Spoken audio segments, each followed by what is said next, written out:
Comrades, let us begin with a truth so sharp it cuts through every illusion of this age. Your suffering is not accidental. It is engineered. Your hardship is not a personal failure. It is the foundation upon which this system stands. The world you are told to accept, the markets that claim neutrality, the politicians who speak of balance, the employers who preach opportunity, all of it rests upon a quiet theft. The daily extraction of your labor, your time, your life. And yet they dare to call this order natural. They dare to call it freedom. But look closely, and you will see what hardship truly reveals. It exposes the machinery of exploitation. It unmasks who commands and who obeys. It forces us to recognize that every social relation in this society is shaped by the struggle between those who produce everything and those who own everything. Hardship, then, is not merely a burden, it is a teacher. It reveals the class struggle that polite society tries to hide. Hardship is not an accident of this order, it is its most revealing expression. It is the lens through which the hidden mechanisms of society come sharply into focus. When one examines the economic structure beneath the polished surfaces of modern life, it becomes unmistakably clear that hardship is not the exception, it is the rule. It is the indispensable condition for those who benefit from the labor of others. Through the daily suffering of millions, the law that governs this system is exposed, that wealth accumulates at one pole only because deprivation accumulates at the other. The first truth hardship unveils is the contradiction between those who produce and those who own. The worker, who creates value through sweat, skill, and endurance, is systematically separated from the fruits of that labor. This is not a moral failure of individual exploiters, but a structural necessity. The system requires that the worker receives less than the value they create, otherwise profit itself would evaporate. Hardship, therefore, is the economic foundation of profit. It is the quiet, relentless theft upon which the entire edifice of ownership stands. Consider the rhythm of the working day. Every hour, the laborer adds wealth to the world, transforming raw materials into products, effort into value, and time into commodities traded for gain. Yet the compensation received for this day's work barely allows the worker to reproduce their own life. Food, shelter, the remnants of energy required to return the next day. The worker's hardship is not an unintended byproduct, but the very mechanism through which surplus is extracted. Without hardship, surplus labor could not exist. Without surplus labor, the ruling class would lose its power. This is why hardship is praised in the language of virtue by those who do not endure it. Hard work builds character, they proclaim. Struggle makes the individual strong. Such phrases are not reflections of truth, but ideological weapons designed to justify the extraction of surplus value. They transform exploitation into moral duty and resignation into discipline. By romanticizing hardship, the ruling class conceals the fact that it is the engine of their wealth. But hardship also unveils something deeper, the alienation embedded in the fabric of labor under capital. The worker does not merely endure material deprivation, they are estranged from their own human essence. The product of their labor becomes the property of another.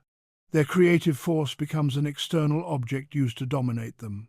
The more the worker produces, the less they possess. Their own productivity becomes the instrument of their subordination. This alienation is a form of hardship far more profound than low wages or long hours. It is a spiritual and intellectual dispossession, a tearing apart of human potential. Hardship further reveals the brutal simplicity of the system's logic. It reduces lives to numbers, productivity quotas, wage calculations, cost efficiencies. It treats the worker not as a living being with desires, dreams, and capacities, but as a replaceable instrument. When hardship intensifies through unemployment, debt, inflation, or stagnant wages, the true nature of this system becomes undeniable. The worker is valuable only insofar as they generate profit. Beyond that, they are dispensable. Their suffering carries no weight unless it threatens to disrupt the machinery of accumulation. And yet hardship does more than expose exploitation. It exposes the instability of the entire social order. The more inequality deepens, the more the cracks widen in the ideological narratives that hold society together. Those who endure hardship come to question why a minority enjoys abundance while the majority must ration their hopes. They begin to recognize that their individual struggles are not isolated failures, but expressions of the same systemic law. Hardship reveals the class character of society, that there are those who command and those who obey, those who own and those who toil. In this revelation lies the system's greatest vulnerability. For once hardship is understood not as fate, but as a result of deliberate economic relations, it becomes intolerable. Awareness turns personal pain into collective insight. The worker discovers that their suffering is shared by millions, that it is not a private burden but a public condition. And once hardship becomes understood as a structural reality, it becomes a force capable of igniting transformation. Thus, hardship unveils the truth the ruling order tries desperately to hide, that the system is built upon exploitation, sustained by inequality, and destined for conflict. It exposes the law that governs every factory, every office, every field, and every institution, the law that places profit above people, ownership above humanity, and accumulation above life itself. Hardship, when understood, becomes not merely a weight but a weapon. It clarifies the nature of the struggle and illuminates the path toward liberation.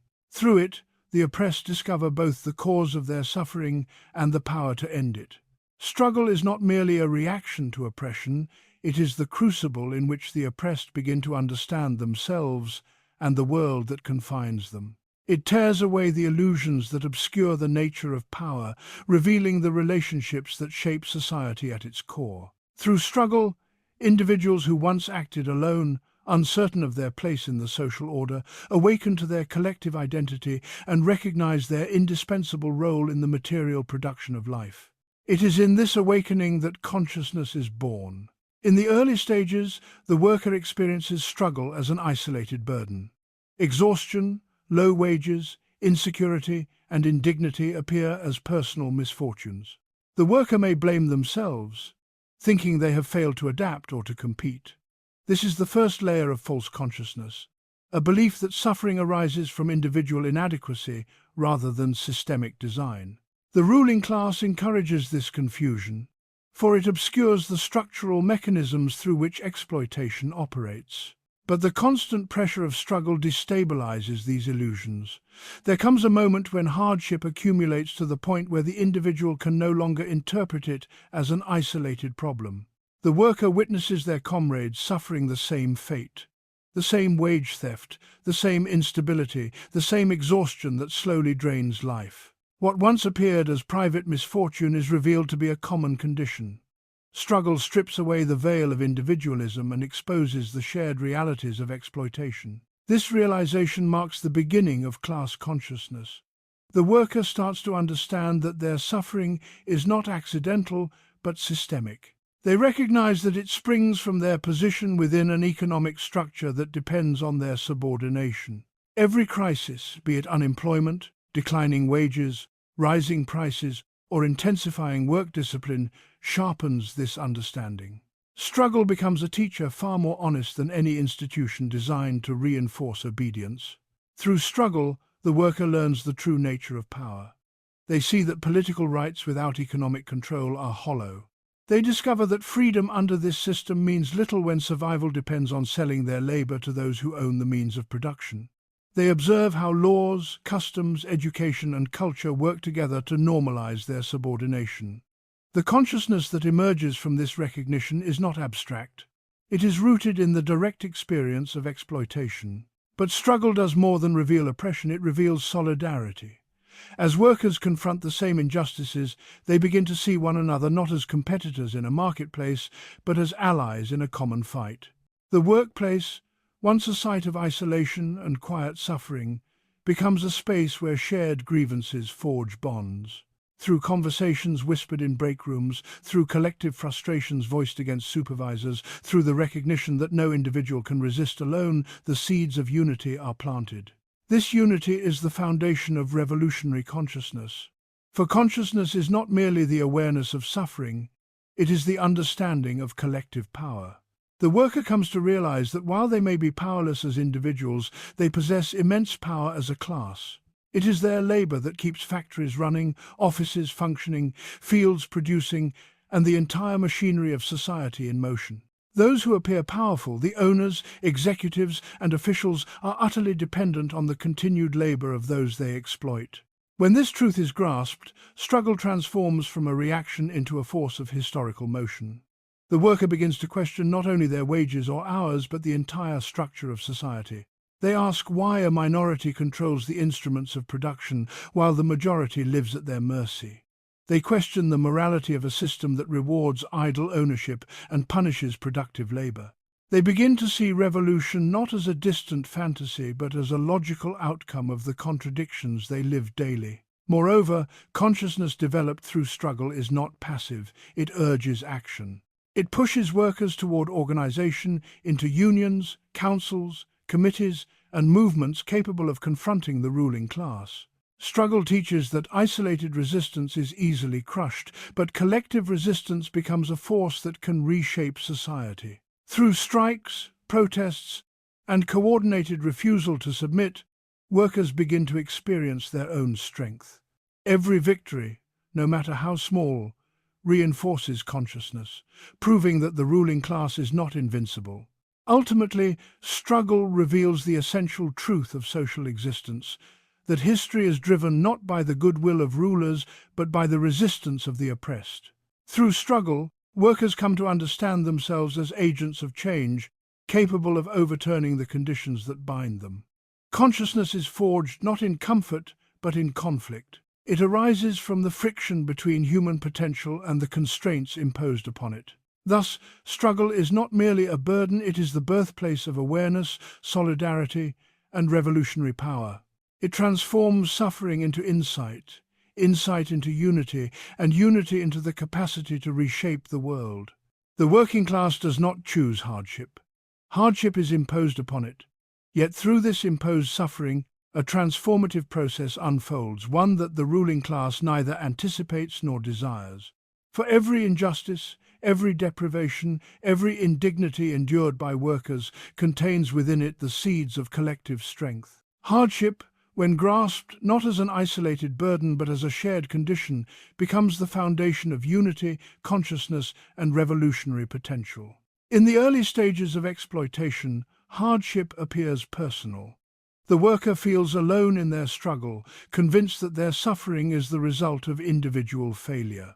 This fragmentation serves the interests of those who command the economy, for an isolated worker is powerless. But the system, in its insatiable drive for profit, rarely limits hardship to a few.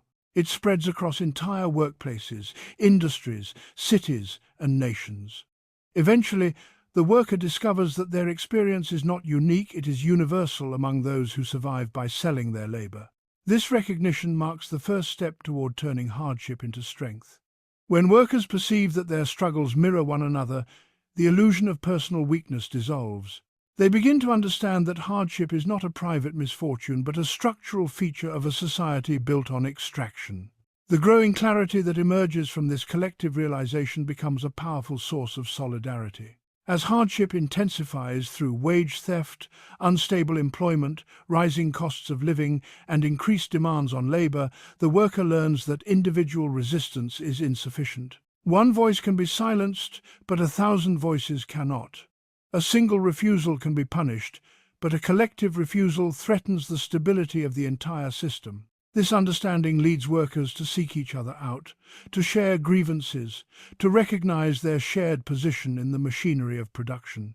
In this process, the working class discovers something profound. Hardship binds them together in ways comfort never could. Where the ruling class seeks to divide by competition, by racial or national distinctions, by hierarchies within the workplace, hardship reveals the underlying unity of their condition. Whether in the factory, the field, the office, the warehouse, or the mine, workers confront the same fundamental reality. Their labor sustains the world, yet they remain dispossessed of the wealth they create. The collective strength forged in hardship is not sentimental, it is material. It arises from the shared recognition that the working class, though deprived of property, possesses an immense and irreplaceable power. Its labor, without the worker, machines lie idle, goods remain unproduced, services vanish, and the flow of capital grinds to a halt. The ruling class, for all its authority and wealth, depends entirely on the continual exertion of working bodies and minds.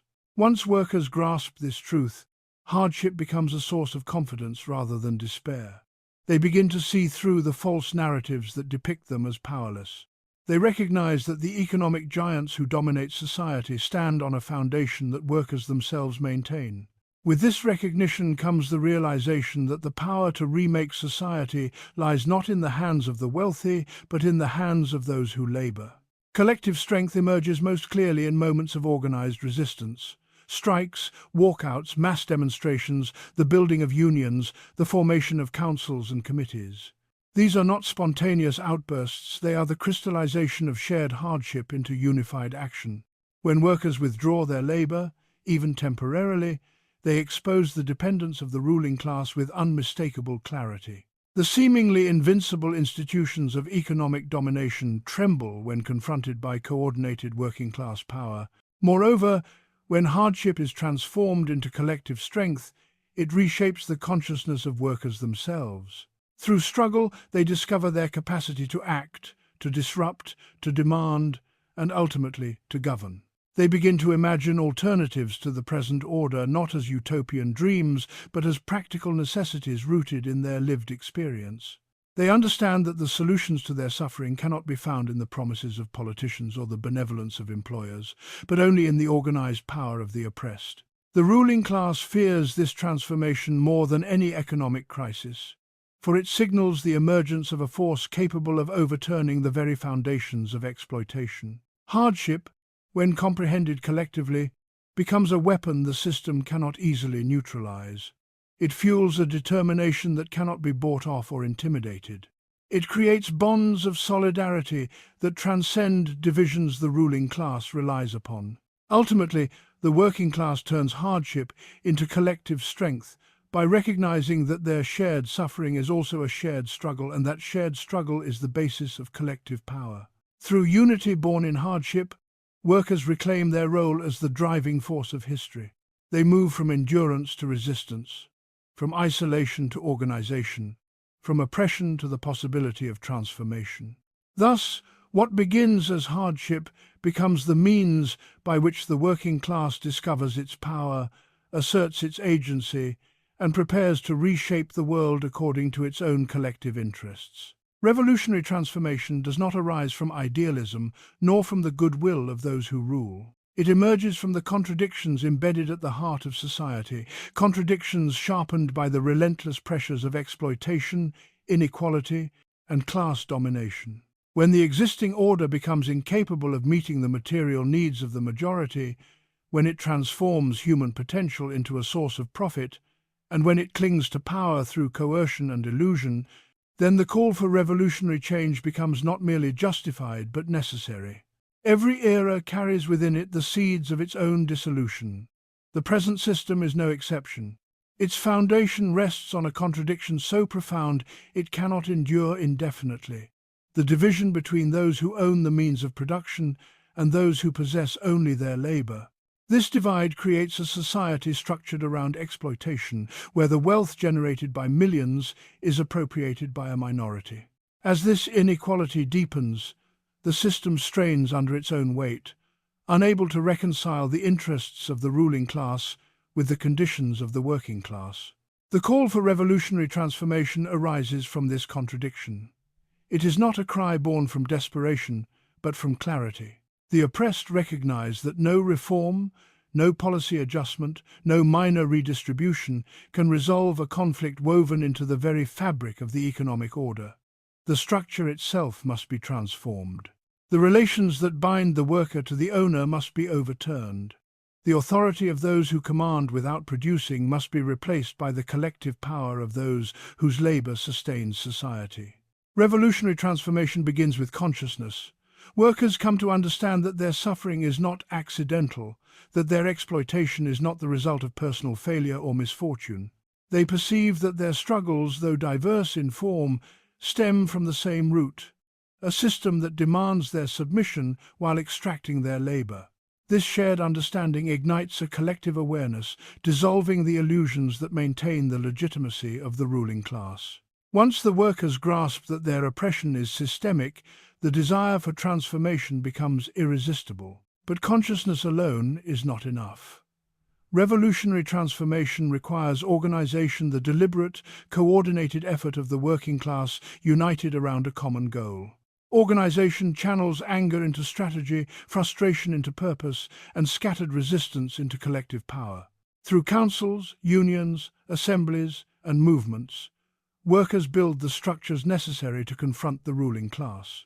Organization cultivates discipline, sharpens strategy, and prepares the groundwork for decisive action. As the working class organizes, the ruling class reveals its true nature. It abandons its rhetoric of freedom and democracy and relies increasingly on coercion, surveillance, and repression. It exposes its fear of the very people it claims to represent. This exposure further strengthens the resolve of the oppressed, for they see that the institutions designed to protect society function primarily to protect property, privilege, and profit. The call for revolutionary transformation intensifies when the working class recognizes its own power. It understands that society cannot function without its labor.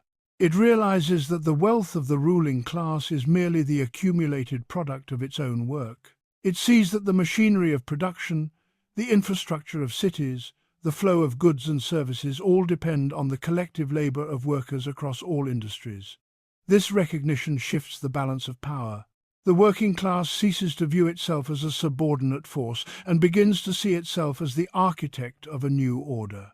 Revolutionary transformation demands the reorganization of society from the ground up. It requires the abolition of private control over the means of production, for as long as a minority owns the tools of labor, exploitation will persist. It requires the creation of a system in which the producers themselves collectively own and direct the instruments of production. Only then can labor cease to be a source of profit for others and become the basis for human liberation. This transformation is not merely economic but social. It reshapes the relations between individuals, breaking the chains of hierarchy, domination, and alienation. It creates the conditions under which every person can develop their abilities, contribute to collective life, and share in the wealth they help produce. It replaces competition with cooperation, scarcity with abundance, and oppression with human flourishing. The call for revolutionary transformation is, ultimately, the call for humanity to reclaim its own future. It is the recognition that the present order has exhausted its historical purpose and now stands as an obstacle to human progress. It is the demand that the majority, those who labor, who create, who sustain society, take hold of the forces of production and shape them according to their own collective interests. When workers rise with consciousness, organization, and unity, no power on earth can prevent the birth of a new society.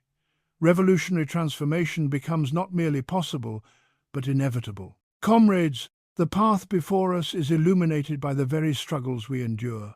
We have seen how hardship unmasks the true laws of this system, exposing the quiet theft upon which domination rests.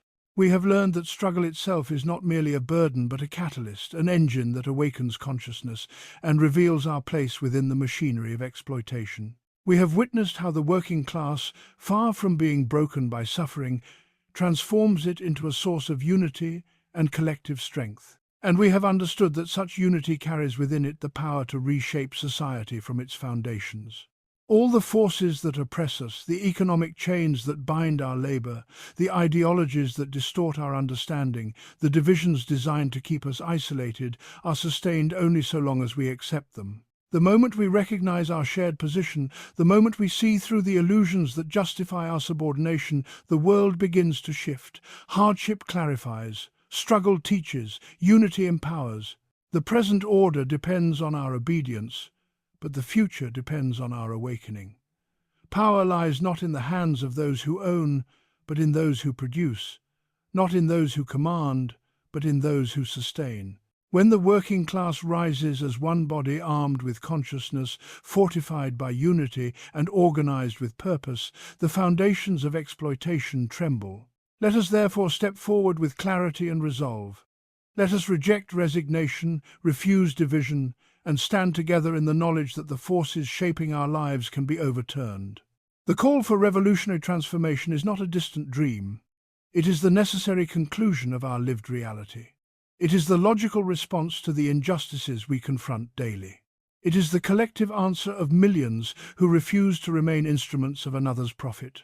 Comrades, the time has come to transform hardship into power, struggle into strategy, and unity into an irresistible force. The world we inherit is shaped by oppression. The world we create will be shaped by our hands. Let us rise with the certainty that history belongs not to the few who rule today, but to the many who will forge the dawn of tomorrow. The future awaits our courage. The moment demands our strength. Let us march forward together to claim the world that rightfully belongs to us.